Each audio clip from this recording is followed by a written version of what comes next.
Example है हमारे पास CDF के ऊपर consider the function given by f of x less than 0 है 0, x greater than equal to 0 less than 1/2।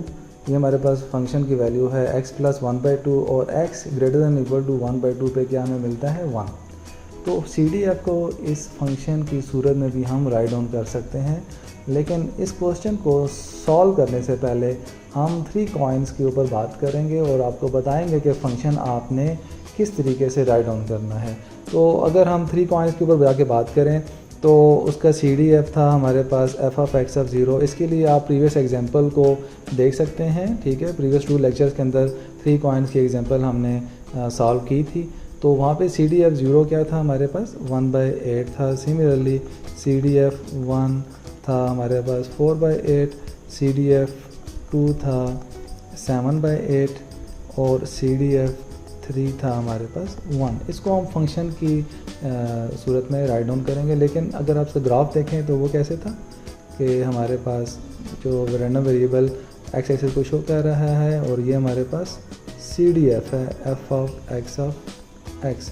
तो random variable 0 पे डिफाइंड है, 1 पे डिफाइंड है, 2 पे डिफाइंड है और 3 पे सो ऑन। अच्छा 0 पे क्या है हमारे पास 1/8 का चेंज है, ठीक है, जैसे 1/8, फिर 1 पे चेंज आ जाता है 4/8, फिर चेंज आ जाता है 7/8 और ये फिर आपके पास आ जाता है 1, ठीक है। तो ये 0 से स्टार्ट होता था और 1 तक जाता था और फिर 0 पे आपके पास 1/8 है लेस देन 1, फिर 1 पे चेंज आता था 4/8, ठीक है, और ये आपके पास 4/8 जाता था 2 तक, फिर 2 पे चेंज आता था 7/8, ठीक है, ये 7/8 आगे सो ऑन जाता था 3 तक और फिर 3 पे क्या आपको 1 मिल रहा है और so on x greater than equal to 3 पे आपको 1 ही मिलेगा, ठीक है।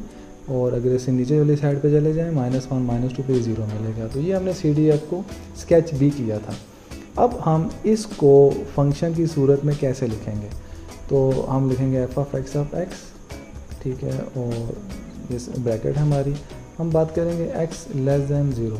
तो 0 से आप नीचे देख रहे हैं वो 0 ही है, ठीक है। अब x greater than equal to 0 less than 1 के 0 से बड़ा और 1 से लेस, ठीक है। 0 इक्वल पे आप देख रहे हैं 1/8 आपके पास वैल्यू है, ये रहती है लेस देन 1 तक, ठीक है। 1 पे ऊपर चेंज आता है, फिर x greater than equal to 1 less than 2। अब वो क्या चेंज आ रहा है, वो 4/8 का चेंज आ रहा है, ठीक है। ये 4/8 स्टिल रहता है लेस देन 2 तक। फिर x greater than equal to 2 less than 3 आपको मिलता है ये 7/8, ठीक है। यहाँ पे भी 7/8 है, ये 2 के ऊपर, और ये कहाँ तक जाता है लेस देन 3 तक जाता है। और x greater than equal to 3, अब 3 या 3 से ज़्यादा आपको क्या मिलेगा 1 मिलेगा। तो यूँ हमने CDF को फंक्शन की सूरत में राइट डाउन किया। तो ये भी बेसिकली आपके सामने एक CDF का फंक्शन है जो कि डिफाइंड होता है 0 से लेके 1/2 तक, और फिर 1/2 से ऊपर की तरफ जाएँ तो आपको 1 मिलता है। तो पार्ट ए कहता है स्केच करें CDF को, एफ ऑफ एक्स को स्केच करें। पार्ट बी कहता है if x is the random variable, x अगर आपके पास रैंडम वेरिएबल है तो आपने कुछ प्रोबेबिलिटीज़ को निकालना है। जैसे पार्ट आई में है probability x less than equal to 1/4, similarly part double I में है x greater than 0 less than equal to 1/4, similarly probability x equal to 0 पे हमने फाइंड आउट करना है, और probability x greater than equal to 0 less than equal to 1/4। और हमने specify the type of x के बारे में बताना है, इसकी टाइप क्या है। तो सबसे पहले हम स्केच करेंगे CDF को। तो स्केचिंग के लिए आप देखें तो फंक्शन हमारे पास x लेस देन 0 है, और ठीक है, अगर यहाँ पे हम थोड़ा सा डिफाइन करते हैं कि x लेस देन 0 पे 0 है, और x greater than equal to 0 और लेस देन 1/2 आपके पास है x प्लस 1/2, और x greater than equal to 1/2, ठीक है, वो आपके पास है 1, ठीक है। इस CDF को अभी हम स्केच करेंगे, ठीक है। ये आप देख रहे हैं x प्लस 1/2 है, 0 से इक्वल और लेस देन 1/2, और x greater than equal to 1/2 पे हमारा 1 है। दिस इज़ द CDF, ये हमारा CDF है f of x is equal to. अब हम इसको स्केच करते हैं। अब देखें तो इसकी मैक्सिमम रैंडम वेरिएबल की वैल्यू जा रही है ये 0 है और ये मैक्सिमम वैल्यू जा रही है 1/2 पे, ठीक है। और 1/2 पे आपको क्या मिलता है, ठीक है, 1/2 को आपको मैक्सिमम वैल्यू कितनी मिलती है 1, दिस इज़ द 1। तो यहाँ पे आपको 1 मिलेगा और 1 से आगे मतलब ग्रेटर देन 1/2 पे आपको 1 मिल गया और लेस देन 0 पे आपके पास क्या हो गया 0 मिल गया। इसके दरमियान में आपके पास ये फंक्शन है x + 1/2 का, ठीक है। तो अगर हम इसमें कुछ वैल्यूज़ पुट करते हैं डिफरेंट, तो आप देखें तो आपको डिफरेंट वैल्यूज़ मिलेंगी। जैसे लेट्स सपोज हम पुट करते हैं 0, ठीक है। हम यहाँ पे कुछ वैल्यूज़ ले लेते हैं, फॉर एग्ज़ाम्पल हम 0 ले लेते हैं, फिर दूसरी वैल्यू हम ले लेते हैं 0.1, फिर एक वैल्यू ले लेते हैं 0.2, 0.3, 0.4 एंड 0.5, ठीक है।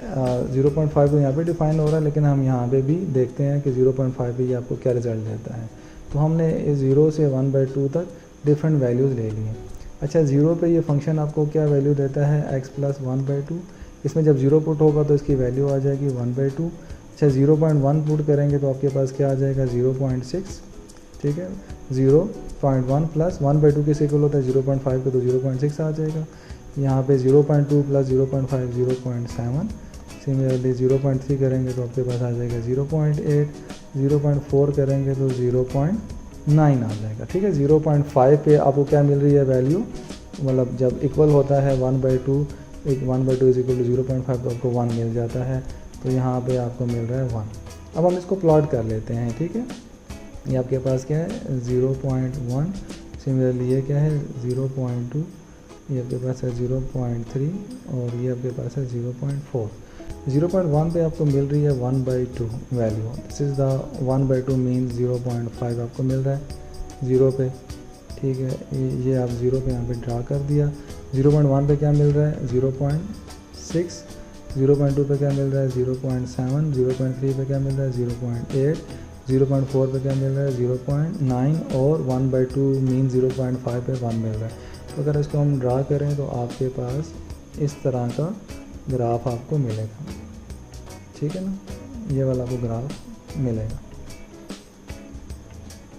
ये आपको ग्राफ मिल गया। इस यहाँ पे आपके पास फंक्शन क्या है x + 1/2 फंक्शन है, ठीक है। और ये इस पॉइंट पे आपको मिल रहा है 0.6, इस पॉइंट पे आपको वैल्यू मिल रही है 0.7, इस पॉइंट पे मिल रही है 0.8 और इस पॉइंट पे मिल रही है आपको 0.9 और आगे 1 मिल रहा है। तो यूँ हमने इसको स्केच कर लिया, ठीक है जी। स्केच करने के बाद अब पार्ट बी हमें क्या कहता है कि हमने कुछ प्रोबेबिलिटीज़ को निकालना है। x < 1/4, ठीक है। x < 1/4, this is the part B. x < 1/4 आपने इसकी प्रोबेबिलिटी को फाइंड आउट करना है। तो ये बेसिकली इक्वल होता है CDF x of 1/4। अब 1/4 जो है ये किस रेंज में आ रहा है, आप देखें तो 1/4 यहाँ पे आ रहा है ना, ठीक है। 1/2 क्या होता है 0.5 और 1/4 किस इक्वल होता है 1/4 = 0.25, ठीक है। और 0.25 इस रेंज के अंदर आ रहा है, ठीक है ना 0.25। तो हम कौन सा फंक्शन लेंगे, ये वाला लेंगे। तो यहाँ पे हम पुट कर देंगे x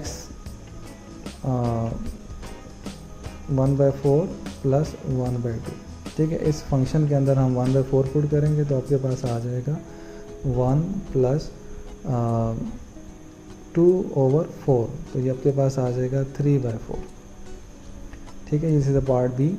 अब पार्ट बी का ये 1 पार्ट है। अब सेकंड पार्ट में बात करते हैं तो वो कहता है probability x greater than 0 less than equal to 1/4, ठीक है। This is the part B. हम चेक भी कर लेते हैं, आप देख सकते हैं कि x greater than 0 less than equal to 1/4। तो अब इसका फार्मूला क्या होता है हमारे पास, CDF f of x of 1/4 minus f of x of 0। इसमें देखिए 1/4 हमें चाहिए तो वो यहाँ पे आपके पास मौजूद है f of x of 1/4। और ज़ीरो वाला जो CDF है वो माइनस हो जाएगा, मतलब ज़ीरो वाली प्रोबेबिलिटी माइनस हो जाएगा। तो यहाँ पे भी आप देख रहे हैं f(x) 0 माइनस हो के ख़त्म हो जाएगा।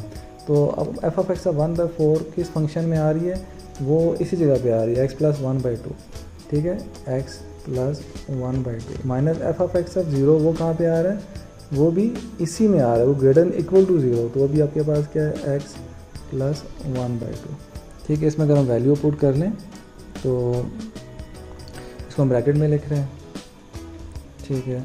आपके पास वैल्यू पुट होगी 1/4 + 1/2 माइनस यहाँ पे पुट होगा 0 + 1/2, ठीक है। तो ये आपके पास आ जाएगा 1/4 + 1/2, ठीक है, माइनस 1/2। ये दोनों कैंसिल आउट हो जाएंगे तो आपके पास रिजल्ट आ जाएगा 1/4।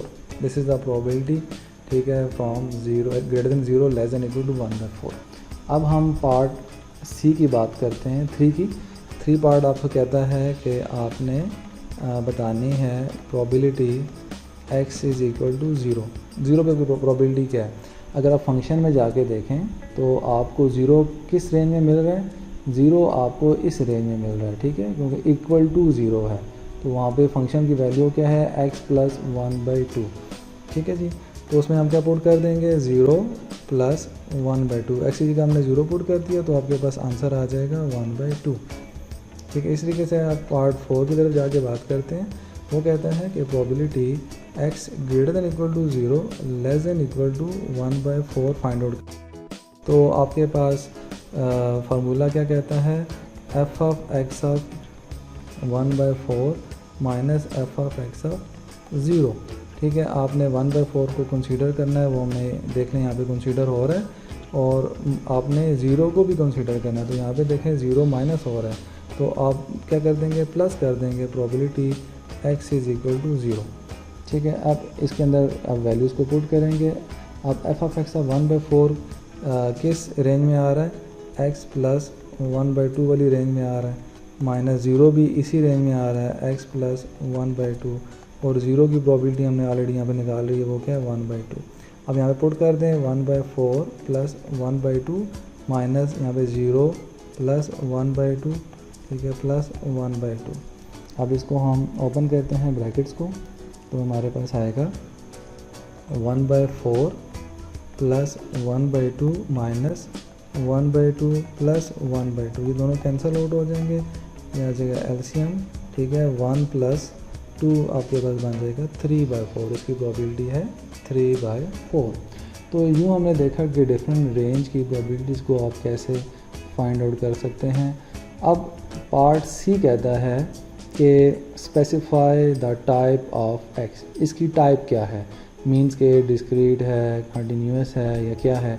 तो आप इस ग्राफ को देख के बता सकते हैं कि ये हमारे पास मिक्स्ड है।